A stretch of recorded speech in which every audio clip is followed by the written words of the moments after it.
Hello students, আজকে আমরা discuss করছি পার্ট এর আমাদের ইউনিট 4 অল্টারনেটিভ সেন্টারস অফ পাওয়ার।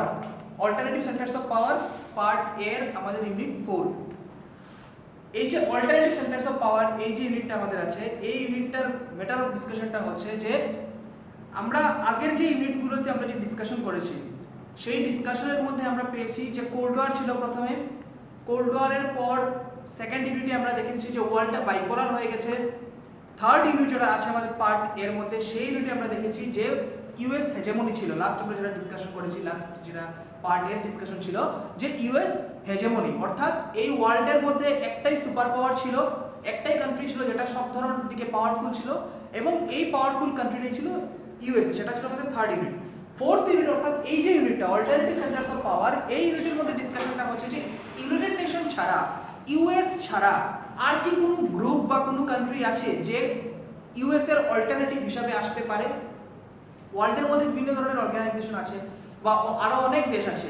এই দেশগুলো বা বাকি অর্গানাইজেশনগুলো তাদের পক্ষে কতটুকু পসিবল হবে যে ওরা অল্টারনেটিভ সেন্টার মানে কি? অল্টারনেটিভ সেন্টার হচ্ছে ইউএস এর অল্টারনেটিভ। আজকের দিনে আমেরিকায় সুপার পাওয়ার আছে, কিন্তু আমেরিকার অল্টারনেটিভ কি কিছু হতে পারে, সেটাই হচ্ছে আমাদের মেইন ডিসকাশন।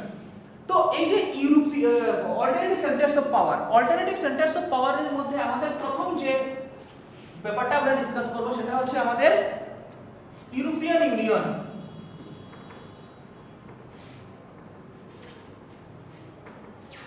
ইউরোপিয়ান ইউনিয়ন হচ্ছে প্রথম যেটা আমরা এই ভিডিওর মধ্যে ডিসকাস করব। ইউরোপিয়ান ইউনিয়নটা হচ্ছে ইউরোপের কিছু কান্ট্রিজের একটা অর্গানাইজেশন।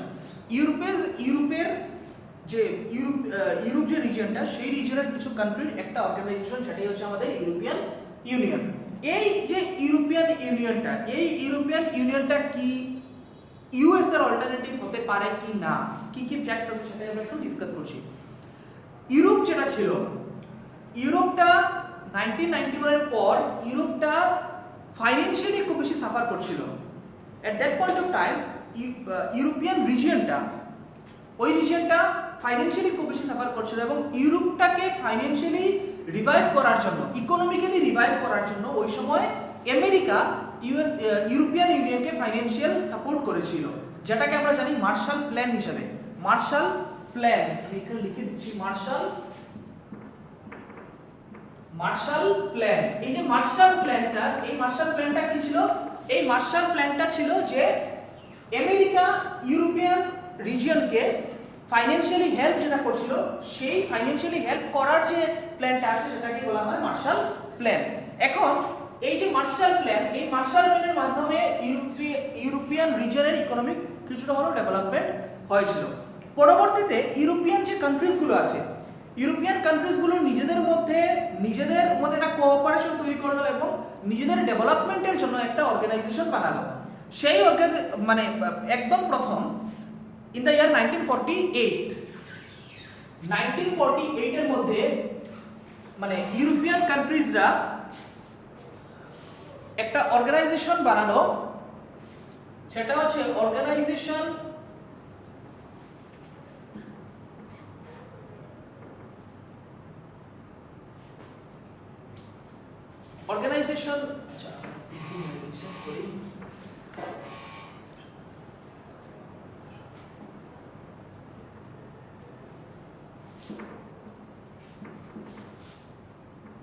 Organization for European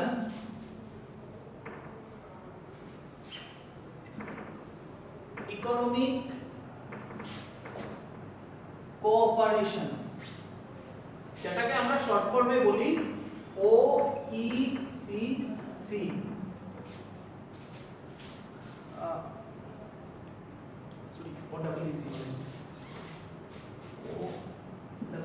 এটা কি? এটা হচ্ছে organisation for European economic cooperation, যেটার এস্টাবলিশমেন্ট হলো in the year 1948।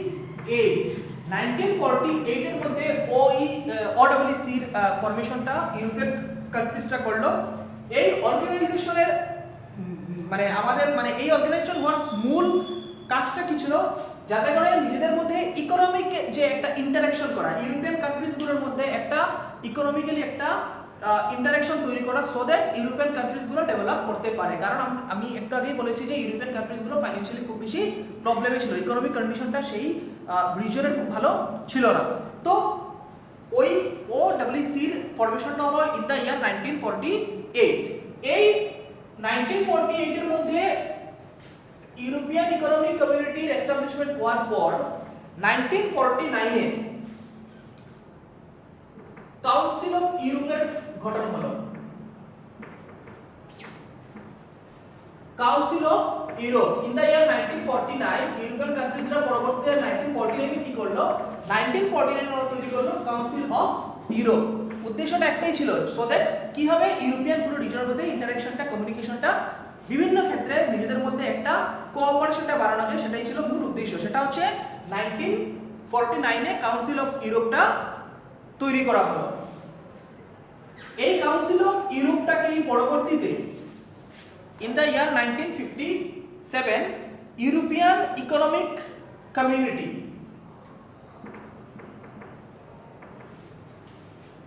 European economic কমিউনিটিটা তৈরি হলো। কাউন্সিল অফ ইউরোপের পর ইউরোপিয়ান ইকোনমিক কমিউনিটিটা তৈরি হলো ইন দ্য ইয়ার 1957। 1957 এর মধ্যে ইউরোপিয়ান ইকোনমিক কমিউনিটিটা ফরমেশন করলো ইউরোপিয়ান কান্ট্রিজগুলো। এই যে ইউরোপিয়ান ইকোনমিক কমিউনিটিটা 1957 এ তৈরি হলো, এই ইউরোপিয়ান ইকোনমিক কমিউনিটিটা পরবর্তীতে in the year 1993 European economic কমিউনিটিটা 1957 এ যেটা গঠন হলো সেটা 1993 এর মধ্যে গিয়ে হয়ে গেল রিনেমড হলো এজ ইউরোপিয়ান ইউনিয়ন। সেটা হচ্ছে ইন দ্য ইয়ার 1993। তো এই যে মানে প্রসেসটা ফার্স্ট 1948 এ ওইসি হলো, পরবর্তীতে কাউন্সিল অফ ইউরোপ হলো 1949 এ, তার ঠিক পরে 1957 এর মধ্যে ইউরোপিয়ান ইকোনমিক কমিউনিটি হলো, এবং যে ইউরোপিয়ান ইকোনমিক কমিউনিটিটা ছিল সেটাই পরবর্তীতে ইন দ্য ইয়ার 1993 সেটা রিনেমড হলো এজ ইউরোপিয়ান ইউনিয়ন, যেটা আজকের দিন পর্যন্ত আছে। এই হচ্ছে আমাদের ইউরোপিয়ান ইউনিয়নের ফরমেশনের ব্যাকগ্রাউন্ডটা। এখন এই যে ইউরোপিয়ান ইউনিয়নটা ফরমেশন হলো, আমি আগেই বলেছি যে ইউরোপিয়ান ইউনিয়নের ফরমেশনের যে মানে মূল অবজেক্টিভস গুলো কি ছিল, কি কারণে এই ইউরোপিয়ান কান্ট্রিজরা এই ধরনের একটা অর্গানাইজেশন বানানোর একটা পরিকল্পনা করছিল। একদম ইজি ফার্স্ট পয়েন্ট হচ্ছে আমাদের economic integration. Objectives of European union. First point হচ্ছে কি বলছি, অবজেক্টিভস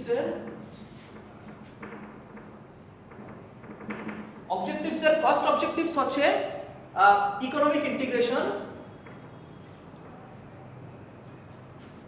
সেকেন্ড হচ্ছে common foreign and security policy,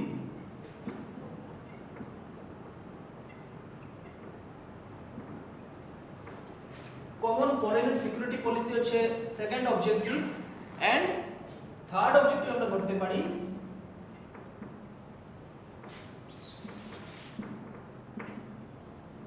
creation of a single currency. এই হচ্ছে তিনটা মেইন অবজেক্টিভস। ইউরোপিয়ান ইউনিয়নের মেইন অবজেক্টিভস গুলো যদি বলতে আমরা, এই হচ্ছে তিনটা main objectives. Economic integration, European কান্ট্রিজের মধ্যে ইকোনমিক ইন্টিগ্রেশনটাকে বাড়ানো।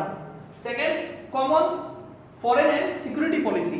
ইউরোপিয়ান কান্ট্রিজগুলো কি চাইছিল, ওরা চাইছিল যে নিজেদের মধ্যে একটা কমন ফরেন এবং একটা সিকিউরিটি পলিসি রাখবে। অর্থাৎ ইউরোপিয়ান ইউনিয়নের মধ্যে যে কান্ট্রিজগুলো ছিল, ইউরোপিয়ান রিজনের যে কান্ট্রিজগুলো ছিল, সেই কান্ট্রিজগুলোর মধ্যে ওদের যে ফরেন পলিসি হবে, প্রত্যেকটা দেশের যে ফরেন পলিসিগুলো হবে, সেই ফরেন পলিসিগুলো একটা কমন ফরেন পলিসি হবে এবং একটা কমন সিকিউরিটি পলিসি হবে। সো দ্যাট মানে আমরা যেহেতু ইউরোপিয়ান ইউনিয়ন যারা আছে সবাই যেহেতু নিজেদের মধ্যে একটা বন্ডিং তৈরি করতে চাইছিল, একটা কমন প্ল্যাটফর্ম এসেছিল, তাই ওদের মানে অপিনিয়নটা ছিল যে আমাদের পলিসি, সিকিউরিটি এবং ফরেন পলিসিটা যদি আমাদের কমন হয় তাহলে আমাদের ইন্টারেস্টটাকে মানে যে ইন্টারেস্টের জন্য আমরা কাজ করছি সেটা অ্যাচিভ করা পসিবল হবে, ইজি হবে।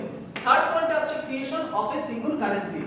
ইউরোপিয়ান ইউনিয়ন তারা ইউরোপিয়ান কান্ট্রিজের মধ্যে একটা সিঙ্গল কারেন্সি তৈরি করলো, প্রত্যেকটা দেশ একটা সিঙ্গল কারেন্সিকে অ্যাডপ্ট করলো, যেটাকে বলা হয় ইউরো। এটা ক্রিয়েশন অফ সিঙ্গল কারেন্সি, সেই কারেন্সিটার নাম হলো ইউরো, EURO, ইউরো।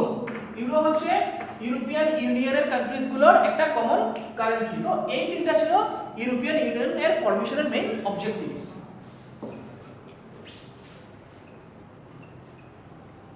নেক্সট আমাদের মেথড অফ ডিসকাশন হচ্ছে, আমরা আমাদের জেনারেলি এই ইউনিট থেকে এক্সামের মধ্যে একটা কোশ্চেন খুব বেশি আসে যে ইনফ্লুয়েন্স অফ ইউরোপিয়ান ইউনিয়ন। এই যে ইউরোপিয়ান ইউনিয়নটা ফরমেশন হলো, সেই ইউরোপিয়ান ইউনিয়ন ফরমেশন হওয়ার পর ইউরোপিয়ান কান্ট্রিজগুলোর ইনফ্লুয়েন্সটা কি আছে বা ইউরোপিয়ান ইউনিয়নের ইনফ্লুয়েন্সটা কি আছে, সেই ইনফ্লুয়েন্সটা বিভিন্ন ক্ষেত্রে আছে। ইউরোপিয়ান ইউনিয়নের ইনফ্লুয়েন্সটা ইকোনমিক ইনফ্লুয়েন্স আছে, ইউরোপিয়ান ইউনিয়নের পলিটিক্যাল ইনফ্লুয়েন্স আছে, ইউরোপিয়ান ইউনিয়নের মিলিটারি ইনফ্লুয়েন্স আছে, বিভিন্ন ধরনের ইনফ্লুয়েন্স আছে। ফার্স্ট আমরা ডিসকাস করছি economic influence.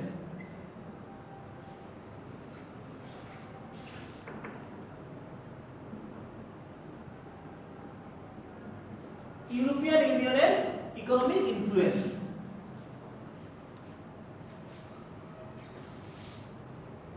First point, world's biggest economy.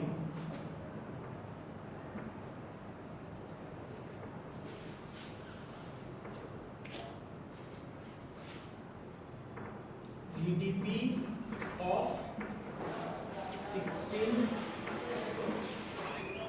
trillion in 2010.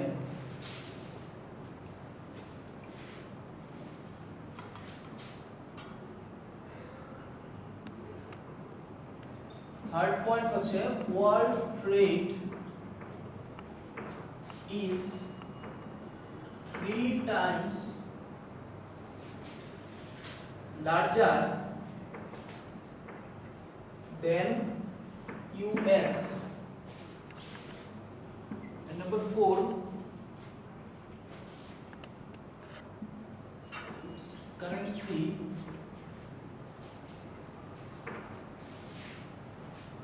can pose a threat to US. এই চারটা হচ্ছে ইউরোপিয়ান ইউনিয়নের ইকোনমিক ইনফ্লুয়েন্স। আমরা যদি ইকোনমিক ইনফ্লুয়েন্স নিয়ে ডিসকাস করি, এইগুলো হচ্ছে আমাদের ইকোনমিক ইনফ্লুয়েন্স। ফার্স্ট ওয়ানটা কি? World's biggest economy. আমরা জানি ইউএস এজ এ কান্ট্রি সেটা হচ্ছে ওয়ার্ল্ডের বিগেস্ট ইকোনমি, কিন্তু ইউরোপিয়ান ইউনিয়নের পুরো সবগুলো কান্ট্রি যদি ইউনাইটেড হয়ে যায় তাহলে ওদের যে ইকোনমিটা হয় সেই ইকোনমিটা কিন্তু ইউএস থেকে বেশি হয়। এজ এ কান্ট্রি, সিঙ্গল একটা কান্ট্রি হিসেবে আমেরিকান যে ইকোনমিটা আছে সেটা হচ্ছে ওয়ার্ল্ডস বিগেস্ট, সেটা ঠিক আছে। বাট ইউরোপিয়ান ইউনিয়নের যে কান্ট্রিজগুলো, এই সবকটা দেশ যদি একসাথে হয়ে যায় বা ইউরোপিয়ান ইউনিয়ন যখন ফরমেশন হয়ে গেল, তাহলে সেই গ্রুপের যে ইকোনমিটা আছে, সবগুলো কান্ট্রি মিলিয়ে যে ইকোনমিটা হয় সেই ইকোনমিটা আমেরিকা থেকে অনেক বেশি হয়ে যায়। তো that's why world's biggest economy. Next, GDP of 16 trillion in 2010। European ইউনিয়নের যে কান্ট্রিজগুলো ছিল সেই কান্ট্রিজগুলোর আমরা যদি মানে অল টোটাল সেই কান্ট্রিজগুলোর ইউনাইটেডলি যদি আমরা ওদের জিডিপিটাকে যদি ক্যালকুলেট করি তাহলে সেই জিডিপিটা হচ্ছে 16 ট্রিলিয়ন। 16 ট্রিলিয়ন হচ্ছে 2010 এ, আজকের দিনে সেটা আরো বেড়ে গেছে। থার্ড ইনফ্লুয়েন্স হচ্ছে world trade is 3 Times larger than US. মানে আমেরিকা ওয়ার্ল্ডের মধ্যে যে ট্রেড যেটা করে সেই ট্রেড থেকে 3 টাইমস লার্জার, 3 গুণ বেশি ট্রেড করে হচ্ছে European union. America as a country ওয়ার্ল্ডের মধ্যে যে ট্রেডটা করে সেই ট্রেড থেকে 3 টাইমস লার্জার, 3 গুণ বেশি ট্রেড হচ্ছে ইউরোপিয়ান ইউনিয়নের।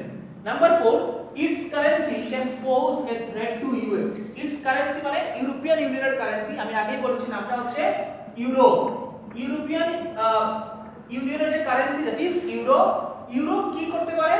আমেরিকান যে ডলারটা আছে, আমেরিকান ডলারকে থ্রেট করার মতো ক্যাপাসিটি ইউরোপিয়ান ইউনিয়নের ইউরোর আছে। দ্যাট ইজ মানে ইউরোপিয়ান ইউনিয়নের কারেন্সি ইউরো, সেই ইউরোর ক্যাপাসিটি আছে সে আমেরিকান যে কারেন্সি দ্যাট ইজ ডলার, সেই ডলারকে সে চ্যালেঞ্জ করতে পারে। তো চারটা পয়েন্ট, চারটা ইনফ্লুয়েন্স কি economic influence.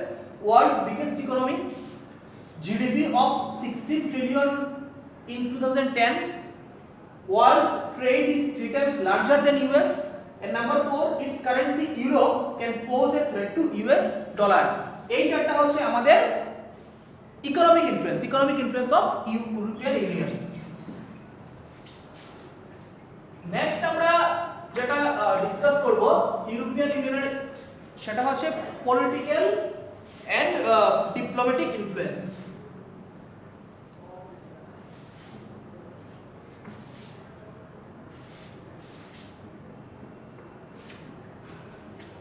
Political and diplomatic influence. Political and economic influence এর যে ফার্স্ট যেটা পয়েন্ট আছে সেটা হচ্ছে great influence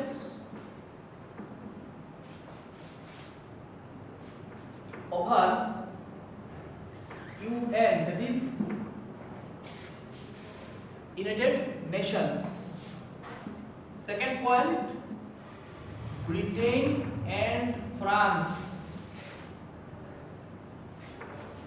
Britain and France are the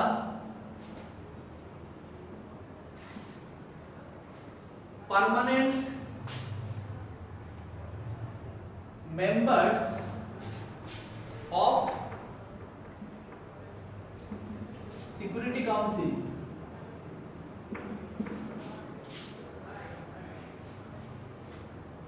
সেটা হচ্ছে পয়েন্ট নাম্বার 2। পয়েন্ট নাম্বার 3 হচ্ছে EU prefers dialogue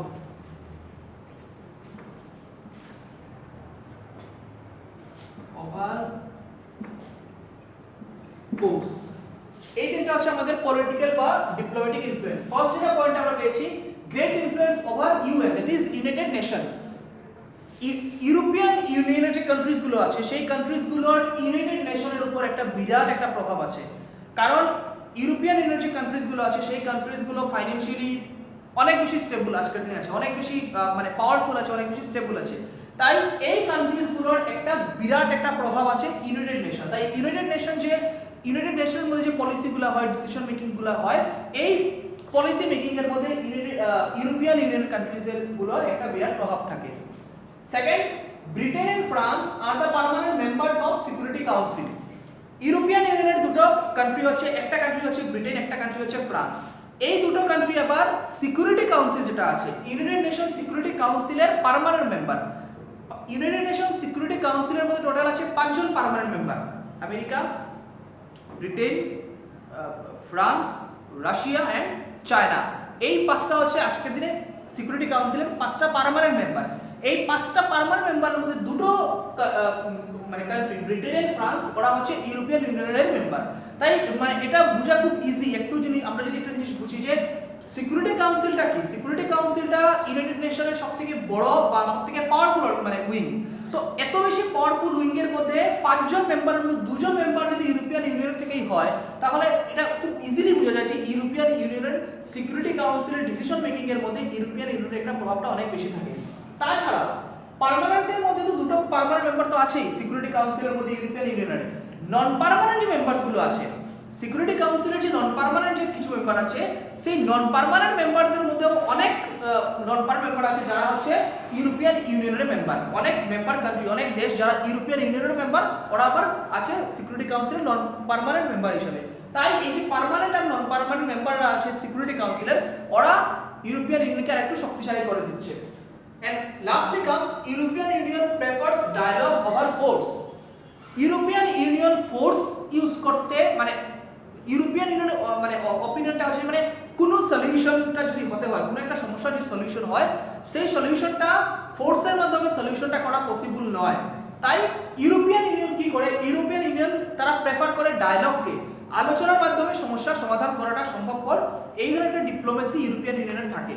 চায়নার সাথে ইউরোপিয়ান ইউনিয়নের এনভায়রনমেন্ট নিয়ে ডায়ালগ চলছে এবং এই ডায়ালগের ফলে ইউরোপিয়ান ইউনিয়ন চায়নার বিরুদ্ধে ফোর্স ইউজ করেনি, ওরা ডায়ালগের মাধ্যমে চায়নার সাথে এনভায়রনমেন্টের প্রবলেমগুলো অনেকটা সলিউশন করতে পেরেছে। তাই ইউরোপিয়ান ইউনিয়ন কি করে, ইউরোপিয়ান ইউনিয়ন ওরা ফোর্স ইউজ করতে মানে একটু আপত্তি থাকে ওদের, ওরা ফোর্স ইউজ না করে ওরা ডায়ালগের মাধ্যমে ওদের ডিপ্লোমেসিটা ওরা এস্টাবলিশ করতে চায়। তো এইগুলো হচ্ছে আমাদের political and diplomatic influence of European Union.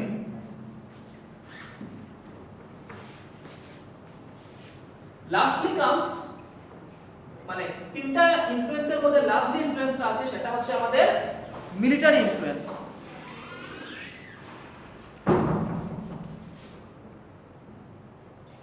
Military influence, European ইউনিয়নের military influence.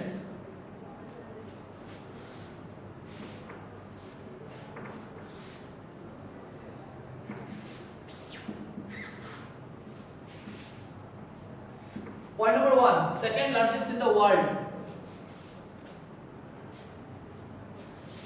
Number 2,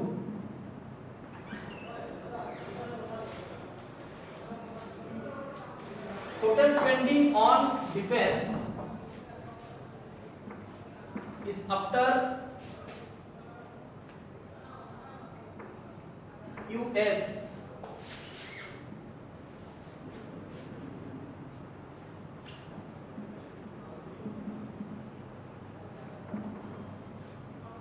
Britain and France have nuclear weapons.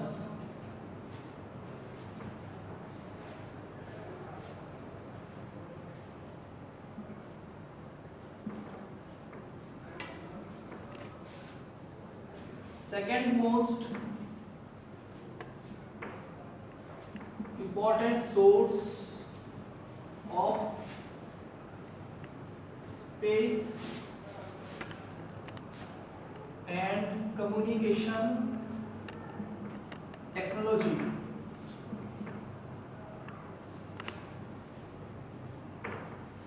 আমি বলে দিচ্ছি আবার, second largest in the world. European ইউনিয়নের পুরো কম্বাইন যদি করি সবগুলো দেশকে নিয়ে, যে মিলিটারি পাওয়ারটা হয়, যে মিলিটারি ফোর্সটা হয়, সেটা হচ্ছে ওয়ার্ল্ডস এর second largest. After America, America first largest আছে, মানে ফার্স্ট পজিশনে আমেরিকা আছে, সেকেন্ড পজিশনে চলে আসছে ইউরোপিয়ান ইউনিয়ন। সেকেন্ড মিলিটারি ইনফ্লুয়েন্সটা হচ্ছে আমাদের total spending on defence is after US. America তার ডিফেন্সের উপর, তার মিলিটারি সেক্টরে যত টাকা খরচ করে, তারপরই যে ইনভেস্টমেন্টটা, মানে যে স্পেন্ডিংটা হয়, সবথেকে বেশি টাকা খরচ করে ইউরোপিয়ান ইউনিয়ন। আমেরিকা তার মিলিটারি রিসার্চের জন্য, তার মিলিটারিকে ডেভেলপ করার জন্য যে টাকাটা খরচ করে, তার সেটা first position. Immediately after America চলে আসছে ইউএস, অর্থাৎ আমেরিকার পরই সবথেকে বেশি টাকা মিলিটারির উপর খরচ করে, সেটা হচ্ছে European Union. Third, Britain and France have nuclear weapons. Britain আর ফ্রান্স দুটো কান্ট্রি ইউরোপিয়ান ইউনিয়নের মেম্বার, এবং এই দুটো কান্ট্রির কাছে কি আছে? দুটো কান্ট্রির কাছে নিউক্লিয়ার ওয়েপন আছে। Number 4, second most important source of space and communication technology. Space আর কমিউনিকেশন টেকনোলজি যেটা আছে, সেটার মধ্যে ওয়ার্ল্ডের মধ্যে সবথেকে ফার্স্ট পজিশনে আছে নাসা। আমেরিকার নাসা হচ্ছে ওয়ার্ল্ডের ফার্স্ট স্পেস এন্ড কমিউনিকেশন টেকনোলজির মধ্যে।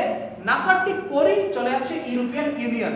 স্পেস আর কমিউনিকেশন টেকনোলজির মধ্যেও ইউরোপিয়ান ইউনিয়ন কি হচ্ছে, আমেরিকার ঠিক পরে চলে আসছে। তো এই চারটা হচ্ছে military influence. Second largest in the world, মানে ইউরোপিয়ান ইউনিয়নের যে মিলিটারি, সেটা হচ্ছে second largest in the world. Number 2, total spending on defence is after US. Number 3, Britain and France have nuclear weapons. And number 4, second most important source of space and communication technology. এই চারটা হচ্ছে European ইউনিয়নের আমাদের military influence. এই হয়ে গেল আমাদের মোটামুটি আমাদের ইউরোপিয়ান ইউনিয়নটা হয়ে গেল। ইউরোপিয়ান ইউনিয়নটা আমরা কি ডিসকাস করলাম? বেসিক্যালি ইউরোপিয়ান ইউনিয়নটা ফরমেশন কিভাবে হলো, আর ইউরোপিয়ান ইউনিয়নের ইনফ্লুয়েন্স, অবজেক্টিভস আমরা স্টাডি করেছি, কি অবজেক্টিভস নিয়ে ইউরোপিয়ান ইউনিয়ন কাজ করে, এবং ইউরোপিয়ান ইউনিয়নের যেটা আমাদের ইনফ্লুয়েন্স আছে, economic influence, political influence and military influence, তিনটা ইনফ্লুয়েন্স নিয়ে আমরা আলোচনা করলাম। নেক্সট আমাদের যে টপিকটা আমরা ডিসকাস করব, সেটা হচ্ছে আসিয়ান। আসিয়ান এটার ফুল ফর্মটা হচ্ছে, আমি বলে দিচ্ছি। A for association, S for south, E for east, A for Asian, N for nation. আবার লিখে দিচ্ছি, association of South East Asian nations, Association of Southeast Asian Nations, that is ASEAN, short form আমরা বলতে পারি ASEAN। এই ASEAN-এর formation হচ্ছে, মানে ASEAN-টাকে establish করা হয় ইন দা ইয়ার 1967। 1967-এ 5 কান্ট্রিজ, 5টা দেশ মিলে 1967-এ ASEAN-টাকে ফরমেশন হয় বা এস্টাবলিশ করা হয়। এই পাঁচটা দেশ কি কি আছে? যে পাঁচটা দেশ মিলে 1967 এর মধ্যে আসিয়ানকে এস্টাবলিশ করলো সেগুলো হচ্ছে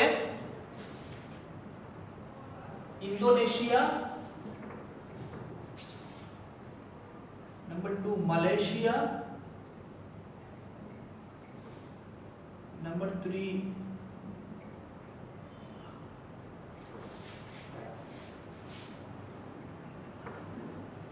फिलीपींस,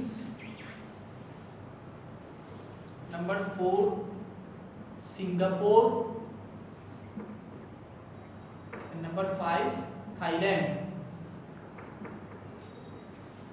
1967 এ এই পাঁচটা দেশ Indonesia, Malaysia, Philippines, Singapore, Thailand এই পাঁচটা দেশ মিলে 1967 এর মধ্যে কি করলো? 1967 এর মধ্যে আসিয়ানটাকে ফর্ম করলো। পরবর্তীতে এই আসিয়ান যে পাঁচটা দেশ, এই পাঁচটা দেশের সাথে আরো পাঁচটা দেশ এই আসিয়ানের মধ্যে যোগ দিল বা অ্যাড হলো, আরো পাঁচটা দেশ আসিয়ানটাকে জয়েন করলো। সেটা হচ্ছে Brunei,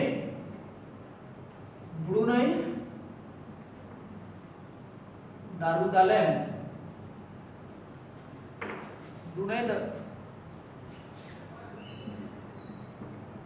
Vietnam, Laos,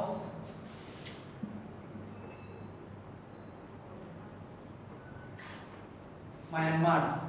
Brunei, Darussalam, Vietnam, Laos, Myanmar এই পাঁচটা দেশ পরবর্তীতে আসিয়ানের মধ্যে অ্যাড হলো। অল টোটাল আজকের দিনে হচ্ছে 10 কান্ট্রিজ। আজকের দিনে আসিয়ানের মধ্যে কতটা দেশ আছে? 10টা দেশ আছে। প্রথম আসিয়ানটা 1967 এ শুরু হয়েছিল এই পাঁচটা দেশ দিয়ে, Indonesia, Malaysia, Philippines, Singapore, Thailand. পরবর্তীতে আসিয়ানের মধ্যে যোগ দিল আরো পাঁচটা দেশ, that is Brunei, Darussalam, Vietnam, Laos, Myanmar. এই 5 এবং 5 মিলিয়ে আজকের দিনে আসিয়ানের মধ্যে টোটাল মেম্বার হচ্ছে 10 কান্ট্রিজ। 10টা দেশ আছে আজকের দিনের মধ্যে আসিয়ানের মধ্যে মেম্বার।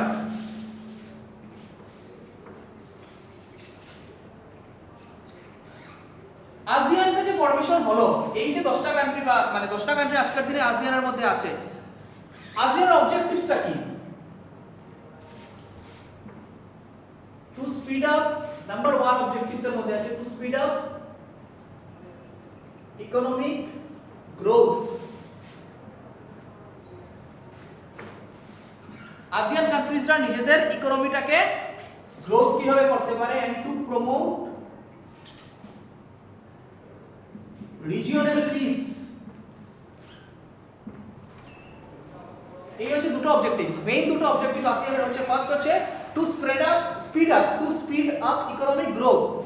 আসিয়ান কান্ট্রিজগুলোর ইকোনমিটাকে কিভাবে স্পিড আপ করা যায়, কিভাবে ডেভেলপ করা যায়, সেটা হচ্ছে to speed up economic growth. Second point আছে টু প্রমোট রিজিওনাল পিস।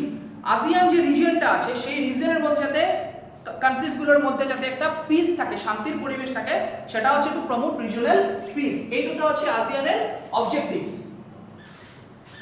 আসিয়ানের মধ্যে আমরা টেক্সট বুকের মধ্যে দেখতে পারবো আসিয়ানের মধ্যে 3টা পিলার আছে। এটা হচ্ছে ইম্পর্টেন্ট একটা কোশ্চেন আছে, what are the 3 pillars of ASEAN?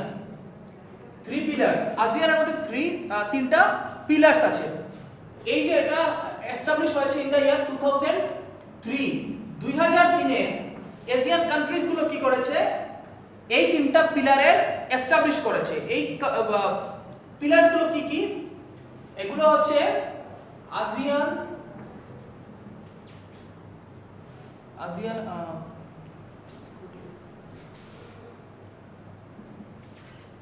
Security community,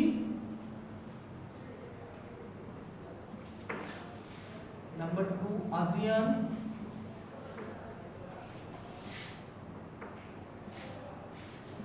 economic community, and number 3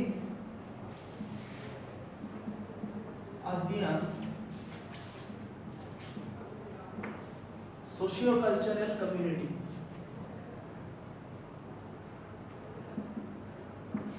এই 3টা পিলার আছে আসিয়ানের মধ্যে। 2003 তে আসিয়ান কান্ট্রিজ গুলো তিনটা পিলার এস্টাবলিশ করেছিল, যে তিনটা পিলার আমরা বলতে তিনটা মানে তিনটা এরিয়ার উপর কাজ করবে, সেটাকে আমরা বলতে পারি। এই তিনটা পিলার কি কি ছিল? First ASEAN security community, second আসছে ASEAN economic community, and third ASEAN socio cultural community. এই হচ্ছে ASEAN-এর তিনটা পিলার, যে তিনটা পিলারের উপর বেস করে ASEAN আজকের দিনে কাজ করছে। নেক্সট ASEAN-এর মধ্যে আসছে একটা ভিশন 2020। এটাও কোশ্চেন আসে আমাদের, একটা important point.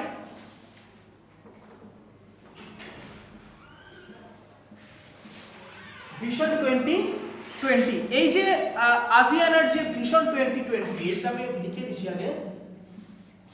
Outward looking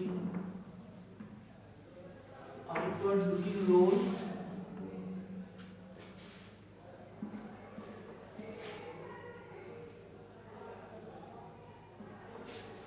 encouragement to negotiations,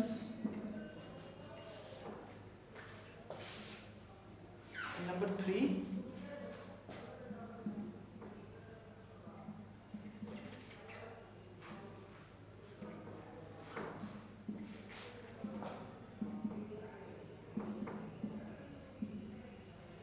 এই তিনটা হচ্ছে ভিশন 2020।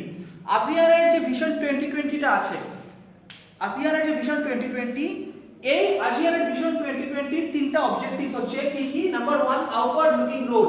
ASEAN-টা কি করবে? আউটার ওয়ার্ল্ডের সাথে ASEAN-এর যে রিলেশনশিপটা কিভাবে বুস্ট আপ হবে, কিভাবে ডেভেলপ হবে, সেটাই হচ্ছে আউটওয়ার্ড লুকিং রোল। সেকেন্ড পয়েন্টে আছে এনকারেজমেন্ট টু নেগোসিয়েশনস, অর্থাৎ মানে কোন ধরনের যদি কোনো প্রবলেমস থাকে, কোনো ডিসস্যাটিসফ্যাকশন থাকে, কোনো দুটো মানে কান্ট্রিজের মধ্যে যদি কোনো ইস্যুস নেই, যদি কোনো টেনশন যদি থাকে, সেই টেনশনগুলোকে নেগোসিয়েশনের মাধ্যমে, অর্থাৎ ডিসকাশন বা আলাপ আলোচনার মাধ্যমে শেষ করে দেওয়া। নেগোসিয়েশনটা বা মানে ডিসকাশনটাকে প্রমোট করা, সো দ্যাট দুটো কান্ট্রি নিজেদের মধ্যে কোনো ধরনের ভায়োলেন্সের মধ্যে যাতে না যায়। And thirdly comes mediatory role of ASEAN। ASEAN একটা মধ্যস্থতাকারের মতো ভূমিকা, মানে ASEAN যে প্ল্যাটফর্মটা আছে, এই প্ল্যাটফর্মটা কিভাবে একটা এজ এ মিডিয়েটর, একটা মানে একটা বিবাদের সলিউশনের জন্য কিভাবে মধ্যস্থকারী হিসেবে রোল প্লে করতে পারে। এই তিনটা হচ্ছে ASEAN যে ভিশন 2020। এই ভিশন 2020-র মূল অবজেক্টিভস গুলো কি হচ্ছে, আবার রিপিট করছি, outward looking role, encouragement to negotiations and mediatory role of ASEAN। এইগুলো হচ্ছে ভিশন 2020-র মেইন অবজেক্টিভস। নাও এখন যদি আমরা একদম ভেরি শর্টে একটা কথা বলি যে ইন্ডিয়ার সাথে ASEAN-এর রিলেশনশিপটা কি আছে। ASEAN south east Asian countries এর 10টা কান্ট্রি মিলে ASEAN আছে, এবং ইন্ডিয়া, আমি যদি আমাদের দেশটাকে যদি চিন্তা করি যে আমাদের দেশের সাথে ASEAN-এর রিলেশনশিপটা কি আছে, দেখতে হবে যে ইন্ডিয়া এবং ASEAN-এর যে রিলেশনশিপটা, সেই রিলেশনশিপটা কিন্তু খুব ভালো রিলেশন। এটা খুব গ্রাজুয়ালি কিন্তু এটা কি হচ্ছে, মানে স্টেডিলি এটা ডেভেলপ হচ্ছে। ASEAN-এর যে কান্ট্রিজগুলো আছে, সেই কান্ট্রিজগুলোর সাথে ইন্ডিয়ার রিলেশনশিপটা স্টেডিলি ডেভেলপ হচ্ছে। আমাদের রিলেশনশিপটা খারাপ হয়নি, বরং ভালো হচ্ছে। এবং ইন্ডিয়া ASEAN-এর অনেকগুলো কান্ট্রির সাথে অনেকগুলো ট্রেড এগ্রিমেন্ট হয়েছে। আজকের দিনে আমাদের ইন্ডিয়ার সাথে ASEAN কান্ট্রিজগুলোর অনেকগুলো ট্রেড এগ্রিমেন্ট আছে, এবং স্পেশালি যে আমাদের ইন্ডিয়ার যেটা পলিসি আছে, যে লুক ইস্ট পলিসি, এই যে লুক ইস্ট পলিসি, এই লুক ইস্ট পলিসিটা কিন্তু অনেক ক্ষেত্রে কি আছে, অনেক ক্ষেত্রে ASEAN-এর উপর মানে ASEAN-এর সাথে আমাদের সম্পর্কটা ভালো আছে। গতিকে এই যে ইন্ডিয়ার লুক ইস্ট পলিসি বা অ্যাক্ট ইস্ট পলিসি আজকের দিনে যেটা আমরা জানি, সেটা কিন্তু অনেকটা ASEAN কান্ট্রিজগুলোর সাথে যে আমাদের রিলেশনশিপটা আছে সেটার উপর নির্ভর করছে। তাই ইন্ডিয়া এবং ASEAN কান্ট্রিজের যদি আমরা রিলেশনশিপটা বলি, তাহলে আমাদেরকে বলতে হবে যে এই রিলেশনশিপটা খুবই ভালো রিলেশনশিপ আছে। নেক্সট পয়েন্ট যেটা আসছে আমাদের এই ইউনিটের মধ্যে, সেটা হচ্ছে চায়না। চায়না যে আজকের দিনে চায়না একটা পাওয়ারফুল কান্ট্রি আছে। তো চায়না কতটুকু পসিবল, বা চায়নার মধ্যে চায়না কিভাবে নিজেকে ডেভেলপ করলো, বা চায়নার পক্ষে আমেরিকাকে চ্যালেঞ্জ করা কতটুকু পসিবল আছে, সেটাই আমরা ডিসকাস করছি। চায়নাটা কি ছিল? চায়না 1949-এর মধ্যে চাইনিজ রেভলিউশন হয়েছিল, এবং চাইনিজ রেভলিউশনের পর থেকেই চায়নার মধ্যে কমিউনিস্ট গভর্নমেন্টের সেটা কি ছিল, মানে কমিউনিস্ট গভর্নমেন্টটা এস্টাবলিশ হলো 1949-এর মধ্যে, আফটার চাইনিজ রেভলিউশন। কমিউনিস্ট গভর্নমেন্টটা যখন হলো চায়নার মধ্যে, in the initial period China কি করলো, চায়না সোভিয়েত মডেল অফ ইকোনমিকে ফলো করলো। ইউএসএসআর এর মধ্যে যে সোভিয়েত ইউনিয়নের মধ্যে যে ইকোনমিটা ছিল সেই সোভিয়েত মডেল অফ ইকোনমিটা চায়নাও কিন্তু প্রথম দিকে কিন্তু সোভিয়েত মডেল অফ ইকোনমিটাকে কি করলো, চায়না অ্যাডপ্ট করলো।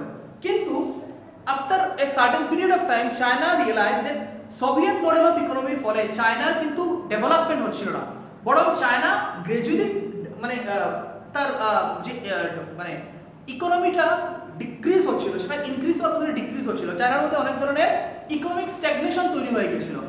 তো দ্যাট ইজ ওয়াই চায়না কি করলো, China Soviet model of economy থেকে শিফট করলো। China Soviet model of economy থেকে শিফট করে কমান্ড ইকোনমির মধ্যে এলো, এবং এর ফলে এই যে চায়নার যে শিফটিংটা হলো, চায়না যে সোভিয়েত ইকোনমি থেকে যে শিফট করলো, এই শিফটিং এর ফলে কি হলো, চায়নার মধ্যে অনেকটা চায়নার ইকোনমিক ডেভেলপমেন্ট হয়ে গেল। এই ইকোনমিক ডেভেলপমেন্টের মানে রিজনগুলো কি ছিল, চায়না কিভাবে নিজেদেরকে মানে সোভিয়েত মডেল থেকে বেরিয়ে চায়না কিভাবে নিজেদের ইকোনমিটাকে ডেভেলপ করলো, সেটা 4টা পয়েন্ট আমরা ডিসকাস করি। কিভাবে নিজের ইকোনমিকে চায়না ডেভেলপ করলো। Number 1, end of political and economic isolation, end of economic and political isolation,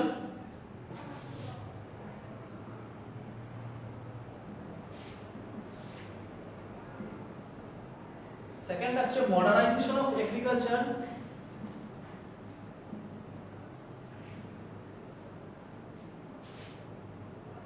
industry, technology,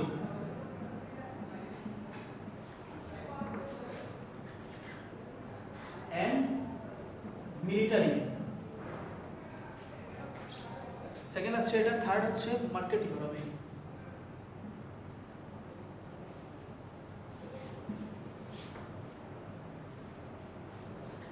number 4, open door policy. এই যে 4টা পয়েন্ট আমরা লিখলাম, মানে চায়না নিজের ইকোনমিক ডেভেলপমেন্টের জন্য সোভিয়েত সিস্টেম থেকে বেরিয়ে এই 4টা প্রিন্সিপল মানে বেসিক্যালি ইম্পর্টেন্ট হচ্ছে, এই প্রিন্সিপলগুলোকে অ্যাডপ্ট করলো। কি আছে, end of political and economic isolation. আগে সোভিয়েত মডেল যখন চায়না ফলো করতো, তখন চায়না কি করতো, তারা অন্যদের থেকে একটু দূরে থাকতো, অন্য ইকোনমি বা অন্য পলিটিক্স সাথে মানে অন্য পলিটিক্যাল আইডিওলজি থেকে চায়না দূরে থাকতো। কিন্তু সোভিয়েত মডেল থেকে শিফট করার পর চায়না কি করলো, তার যে অন্যদের থেকে যে একটা আইসোলেট হয়ে থাকাটা, সেই আইসোলেট হয়ে থাকাটা শেষ হয়ে গেল, এবং দ্যাটস ওয়াই আমরা বলছি কি end of political and economic isolation. China যে আগে থেকে সবাই থেকে দূরে থাকতো, এখন সেটা নয়, সে অন্যদের সাথে কমিউনিকেশনটা শুরু করলো। Second, modernization of agriculture, industry, technology and military. China তার এগ্রিকালচার ব্যবস্থাটাকে মডার্নাইজ করলো, ইন্ডাস্ট্রিকে মডার্নাইজ করলো, টেকনোলজিক্যাল দিকটাকে মডার্নাইজ করলো, এন্ড মিলিটারিকে মডার্নাইজ করলো। এই মডার্নাইজেশনের ফলে কি হলো, চায়নার ডেভেলপমেন্ট হলো। Third comes market economy. Soviet সিস্টেমটা মার্কেট ইকোনমি ছিল না, এটা পুরোপুরি কমিউনিস্ট ইকোনমি ছিল, সেটা আমরা জানি। মার্কেট ইকোনমিটা, দ্যাট ইজ ওয়াই যেহেতু সোভিয়েত সিস্টেমে ডেভেলপমেন্ট হয়নি চায়নার, that is Y China adopted market economy. মার্কেটের কি ডিমান্ড আছে, কি সাপ্লাই আছে, সেটার উপর বেস করে, মার্কেটের উপর বেস করে যে ইকোনমিটা চলছে, সেটা হচ্ছে মার্কেট ইকোনমি। তো চায়না মার্কেটের উপর ডিপেন্ডেন্ট হলো। And lastly comes open door policy. China open door policy implement করলো, সো দ্যাট বাইরে থেকে যাতে ইনভেস্টমেন্ট চায়নার মধ্যে আসে। চায়না স্পেশাল ইকোনমিক জোনস বানালো, because of what, because so that foreign যারা মানে চায়নার বাইরে যে মানে অন্যান্য কান্ট্রিজের যারা ইনভেস্টররা আছে, ওরা যাতে চায়নার মধ্যে যাতে ইনভেস্টমেন্ট করে। তো এই যে পলিসিগুলা, end of political and economic isolation, modernisation of agriculture, industry, technology and military, market economy, open door policy, এই যে প্রিন্সিপলগুলা, এই মেজারগুলো অ্যাডপ্ট করার ফলে কি হলো, চায়না যে তার যেটা মানে ইকোনমিক যেটা আছে সেই ইকোনমিটাকে রিভাইভ করতে পারলো, এবং এজ এ রেজাল্ট চায়নার ইকোনমিক যে স্ট্যাগনেশনটা ছিল, এই বেনিফিটসটা কি হলো যদি আমরা বলি, মানে এই যে মেজার্সগুলো চায়না অ্যাডপ্ট করলো, এর ফলে চায়নার ডেভেলপ মানে কি বেনিফিট চায়নার মধ্যে এলো। নাম্বার 1 হচ্ছে এন্ড অফ ইকোনমিক স্ট্যাগনেশন। এই যে রিফর্মস পলিসিগুলো চায়নার ছিল, এই রিফর্মস পলিসিগুলোর ফলে চায়নার কিছু বেনিফিটস আসছে, সেই বেনিফিটসটা হচ্ছে নাম্বার 1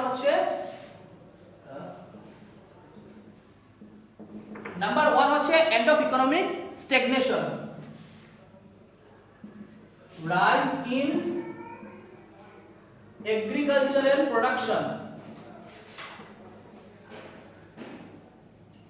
এগ্রিকালচার প্রোডাকশনটা রাইজ করলো। থার্ড আসছে রাইজ ইন রুরাল ইনকাম, গ্রামাঞ্চলের মানুষের যেটা ইনকাম সেই ইনকামটা কি হলো রিফর্মসের ফলে বেড়ে গেল। এন্ড নাম্বার 4 হচ্ছে রাইজ ইন ফরেন ট্রেড। চারটা বেনিফিট বেসিক্যালি চায়নার হলো। End of economic stagnation, Chinese ইকোনমিটা যেখানে মানে আগে এক জায়গার মধ্যে মানে বন্ধ হয়ে গেছিল, সেই ইকোনমিটাকে কি হলো রিভাইভ হয়ে গেল। End of economic stagnation. Number 2 rise in agriculture production, agriculture সেক্টরটাকে মডার্নাইজ করার ফলে এগ্রিকালচার যে প্রোডাকশনটা হলো সেই প্রোডাকশন লেভেলটা কি হলো বেড়ে গেল। Third rise in rural income, agriculture প্রোডাকশনটা বাড়া মানে কি গ্রামের মধ্যে গ্রামাঞ্চলের মানুষ বিশেষ করে এগ্রিকালচারাল অ্যাক্টিভিটিস এর মধ্যে জড়িত থাকেন, তো এগ্রিকালচার প্রোডাকশনটা যদি বাড়ে অটোমেটিক্যালি গ্রামাঞ্চলে যারা মানুষ আছেন তাদের যে ইনকামটা আছে সেই ইনকামটাও বেড়ে গেল, that is rise in rural income. And number 4 rise in foreign trade, এই যে আমরা একটু আগে ডিসকাস করেছিলাম যে open door policy, market economy, এই যে ইনিশিয়েটিভগুলো চায়না নিল, এর ফলে চায়নার মধ্যে কি হলো চায়নার যে ফরেন ট্রেডটা ব্যবসা বাণিজ্য বিদেশের সাথে যে ব্যবসা বাণিজ্যের যে মানে লিমিটটা সেটা বেড়ে গেল। তো এজ এ রেজাল্ট এই যে বেনিফিটসগুলো চায়না পেল, চায়না যে রিফর্মস পলিসিগুলো অ্যাডপ্ট করেছিল বিকজ অফ দ্যাট এই বেনিফিটগুলো চায়নার হলো। এখন যদি আমি খুব শর্টে যদি আমরা ডিসকাস করি যে ইন্ডিয়ার সাথে চায়নার রিলেশনশিপটা কি আছে, ইন্ডিয়া এবং চায়নার যে রিলেশনশিপটা সেই রিলেশনশিপটা কি ছিল যে 1947 এ ইন্ডিয়া স্বাধীন হলো, 1949 এর মধ্যে চাইনিজ রেভলিউশনটা হলো, তার ঠিক পরে চায়না এবং ইন্ডিয়ার যে রিলেশনশিপটা এটা শুরু হয় পঞ্চশীল থেকে। পঞ্চশীল, জওহরলাল নেহরু যখন ভারতের প্রধানমন্ত্রী ছিলেন, জওহরলাল নেহরু যখন ভারতের প্রধানমন্ত্রী ছিলেন এবং জো এনলাই যখন চায়নার প্রিমিয়ার ছিলেন, ওনারা কি করলেন, ওনারা পঞ্চশীল ট্রিটি সাইন করলেন। পঞ্চশীল ট্রিটিটা কি ছিল, পঞ্চশীল ট্রিটিটা মানে পঞ্চশীল মানে হচ্ছে 5 প্রিন্সিপলস, অর্থাৎ একজন আরেকজনের কোঅপারেট করা, একটা কান্ট্রি আরেকটা কান্ট্রির সভারেন্টিকে রেসপেক্ট করা, টেরিটোরিয়াল ইন্টিগ্রিটি রাখা, এইগুলো হচ্ছে পঞ্চশীল। তো এই যে পঞ্চশীলটা ছিল Indian prime minister and Chinese premier Zhou Enlai, Nehru and Zhou Enlai মধ্যে এই ট্রিটিটা হয়েছিল পঞ্চশীল, যেটার একটাই কারণ ছিল যে নিজেদের মধ্যে একটা আন্ডারস্ট্যান্ডিং বজায় থাকে।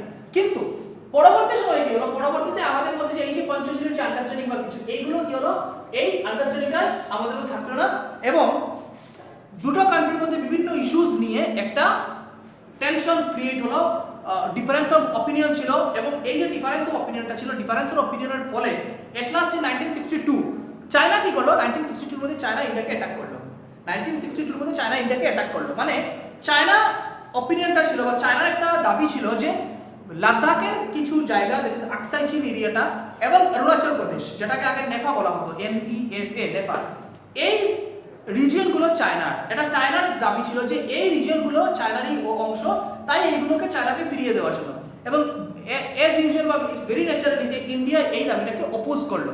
তো এই ব্যাপারটা নিয়ে প্রথমে কি হলো, টেনশনটা শুরু হলো 1962 এর মধ্যে চায়না ইন্ডিয়াকে অ্যাটাক করলো এবং চায়না ইন্ডিয়াকে অ্যাটাক করার পর আকসাই চীন রিজিয়নটা কি হলো চায়না তার দখলের মধ্যে নিয়ে গেল এবং আজকের দিন পর্যন্ত, আজকের দিনের মধ্যে যে আমাদের যে লাদাখ এরিয়াটা আছে, আজকের দিনে অরুণাচল প্রদেশের যে এরিয়াটা আছে, ইভেন সিকিম অলসো, এই এলাকাগুলোর মধ্যে আজকের দিন পর্যন্ত ইন্ডিয়া এবং চায়নার মধ্যে বর্ডার ডিসপিউটটা আজকের দিন পর্যন্ত কন্টিনিউ হচ্ছে। তো ইন্ডিয়া এবং চায়নার রিলেশনশিপটা after independence of India and Chinese revolution প্রথম দিকে একটু ভালো ছিল because of Panchsheel, but after some time এই রিলেশনশিপটা খুবই খারাপ হয়ে গেল। এজ এ রেজাল্ট 1962 এর মধ্যে ইন্ডিয়া চায়না ওয়ার হলো। এই বর্ডার ইস্যু ছাড়া আরেকটা যেটা ইস্যু চায়না এবং ইন্ডিয়ার মধ্যে খুব বেশি মানে প্রবলেম চলছিল, সেটা হচ্ছে তিব্বত ইস্যু। তিব্বত ইস্যুটা মানে কি, তিব্বত যে রিজিয়নটা, তিব্বত রিজিয়নটা চায়না তার নিজের কবজার মধ্যে আজকের দিন পর্যন্ত রেখেছে, কিন্তু তিব্বতে যারা মানুষরা আছেন ওরা ডিমান্ড করছে যে তিব্বত হচ্ছে একটা স্বাধীন রাষ্ট্র, কিন্তু চায়না জোর জবরদস্তি রেখেছে, সেটা হচ্ছে তিব্বত ইস্যু। ইন্ডিয়া কি করলো, ইন্ডিয়া তিব্বতের যারা পলিটিক্যাল লিডাররা ছিলেন, স্পেশালি দালাই লামাকে ইন্ডিয়া পলিটিক্যাল শেল্টার দিল। তো ইন্ডিয়া যে দালাই লামাকে পলিটিক্যাল শেল্টার দিল, এই ব্যাপারটা চায়নার কাছে খুব ভালো, মানে চায়না খুব ভালোভাবে নিল না, এবং as a result Tibet issue নিয়েও ইন্ডিয়া এবং চায়নার মধ্যে যে একটা টেনশনের যে সিচুয়েশনটা আছে, সেই সিচুয়েশনটা ইন্ডিয়া এবং চায়নার মধ্যে ডেভেলপ হলো। তো ইন্ডিয়া এবং চায়নার মধ্যে যদি আমরা রিলেশনশিপটাকে যদি দেখি, ইন্ডিয়া চায়না রিলেশনশিপ আর মেইনলি দুইটা ইস্যু, টু ইস্যুস, কন্টেনশিয়াস ইস্যুস। এই দুটো ইস্যু হচ্ছে মানে সব থেকে ইম্পর্টেন্ট। একটা হচ্ছে border dispute and secondly comes Tibet issue. Tibet ইস্যুটা থেকে সব থেকে ইম্পর্টেন্ট হচ্ছে বর্ডার ইস্যুটা, যেটা আজকের দিন পর্যন্ত টিল টুডে চায়না এবং ইন্ডিয়ার মধ্যে, কিছুদিন আগে ডকলাম এর মধ্যে একটা বিবাদ ছিল চায়না এবং ইন্ডিয়ার বর্ডার নিয়ে। ইভেন আজকের দিনেও লাদাখ রিজনের মধ্যে চায়না এবং ইন্ডিয়ার আর্মির মধ্যে একটা টেনশন চলছে বিকজ অফ বর্ডার। তো আজকের দিনে যদি আমরা বলি ইন্ডিয়া এবং চায়নার রিলেশনশিপটা একটু মানে খারাপ আছে, আবার পুরোপুরি খারাপও আমরা বলতে পারবো না। কিন্তু মানে ইন্ডিয়া এবং চায়নার মধ্যে কিন্তু ইকোনমিক রিলেশনশিপটা আছে। চায়না ইন্ডিয়ার মধ্যে অনেক কিছু মানে এক্সপোর্ট করছে এবং ইন্ডিয়া চায়না থেকে অনেক কিছু ইম্পোর্টও করছে। চায়না এবং ইন্ডিয়ার মধ্যে একবারই 1962 মধ্যে ওয়ার হয়েছিল, কিন্তু সব ধরনের ডিসপিউট থাকার পরও চায়না এবং ইন্ডিয়ার মধ্যে এত বছর আর কোনো ওয়ার হয়নি। তাই ইন্ডিয়া এবং চায়নার যে ডিপ্লোমেসিটা, সেই ডিপ্লোমেসিটা বোঝা মানে কোনো সময় একটা টেনশনের সিচুয়েশনটা ক্রিয়েট হয়, আবার ঠিক পরবর্তীতে সেই মানে বিকজ অফ ডিপ্লোমেসি সেই জিনিসটা আবার মানে কিছুদিনের জন্য ঠান্ডা হয়ে যায়। তো ইন্ডিয়া এবং চায়নার রিলেশনশিপটা কিছুটা ভালো আছে, আবার অনেক ক্ষেত্রে কিছুটা খারাপ আছে, আমরা সেটাই বলতে পারি। লাস্টলি কামস আমাদের এই ইউনিটের ডিসকাশনের যেটা লাস্ট একটা পয়েন্ট হচ্ছে, সেটা হচ্ছে জাপান। জাপান একটা কান্ট্রি, খুব one of the famous countries, technologically advance countries we know.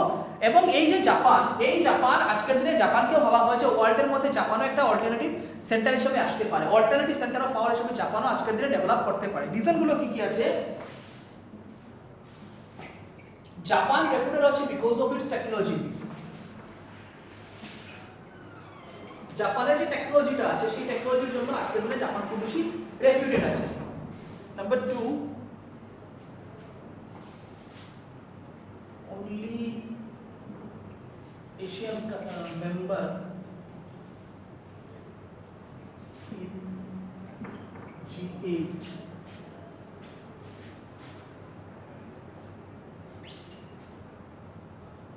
second largest contributor of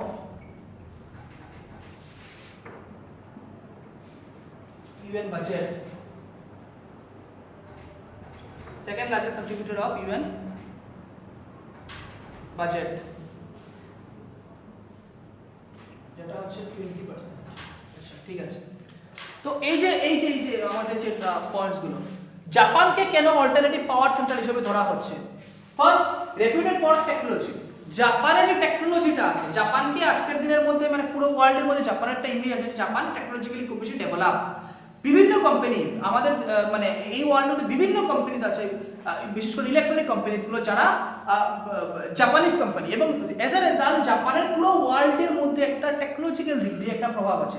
তো এই যে টেকনোলজি জাপান থেকে আসছে, আমি একটা কথা বলে দিই যে ইন্ডিয়ার মধ্যে যে আমরা একটা প্রজেক্ট চলছে বুলেট ট্রেন, মুম্বাই থেকে আহমেদাবাদ যে বুলেট ট্রেনের যে একটা প্রজেক্ট ইন্ডিয়ার মধ্যে চলছে, এই বুলেট ট্রেনের যে প্রজেক্টটা, এটাও কিন্তু জাপান থেকেও ইন্ডিয়া মানে হেল্পটা নিচ্ছে। পুরো টেকনোলজিক্যাল সাপোর্টটা কিন্তু জাপান করছে ইন্ডিয়াকে। তাই জাপান টেকনোলজিক্যালি এত বেশি ডেভেলপড আছে আজকের দিনে, ছোট্ট country but still Japan technologically এত বেশি ডেভেলপ যে জাপান পুরো ওয়ার্ল্ডের মধ্যে একটা অল্টারনেট সেক্টর হিসেবে উঠে আসার ক্যাপাসিটি রাখছে। সেকেন্ড পয়েন্ট আসছে only Asian members of in G8।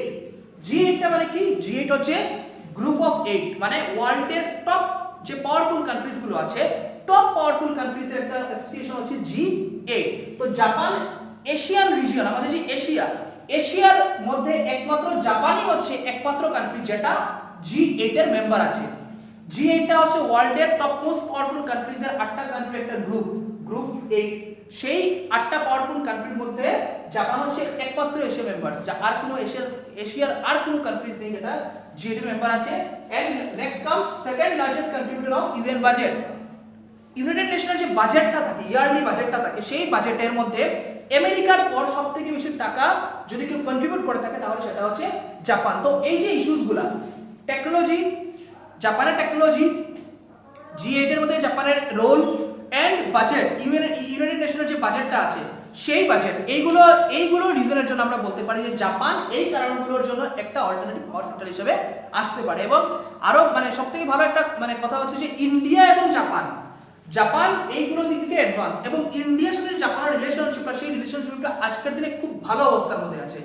ইন্ডিয়ার এবং জাপানের মধ্যে কোঅপারেশনটা, বিশেষ করে টেকনোলজিক্যাল কোঅপারেশন ইন্ডিয়া এবং জাপানের মধ্যে আজকের দিনে খুব ভালো অবস্থায় আছে। তাই জাপানের যে এই যে মানে ইন্ডিয়া জাপান থেকে বেনিফিটেড হচ্ছে, জাপানের যে অ্যাডভান্সমেন্ট আছে স্পেশালি টেকনোলজিক্যাল ফিল্ড, এর থেকে ইন্ডিয়া কি হচ্ছে,